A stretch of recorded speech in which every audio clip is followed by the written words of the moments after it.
As I did, his skin felt inexplicably hot and rough like the char on a steak.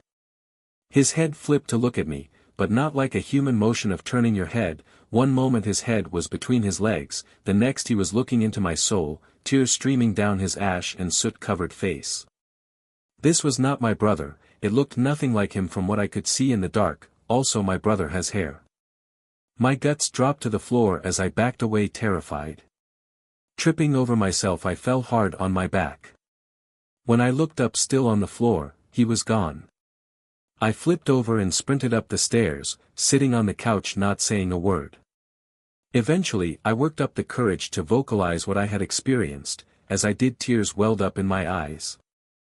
I couldn't talk about it without reliving the fear. My mom seemed confused. I wouldn't believe it if I hadn't seen it either, but normally when kids lie I don't think they express as much fear as I did that night. She hugged me and said I was going to be okay, that I'm safe now. After a few minutes my brother came in the front door. I was already sitting at the table just looking down. I wiped my eyes to make sure he didn't notice I was crying, even though I had stopped already. I didn't need him to know and laugh at me. My mom and I kind of moved on, and I never brought it up to anyone. I grew up and moved out. My mom and dad grew old and passed. Last year I took the responsibility of selling the house. Making conversation with the realtor, we started talking about the property's history.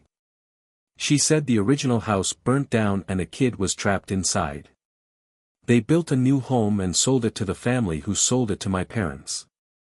Terrified, this couldn't be some elaborate prank, I had never told anyone except my mom about what I saw down in the basement. I didn't know what to think. I still don't really. I just hope what or wherever that boy is, he can find rest one day.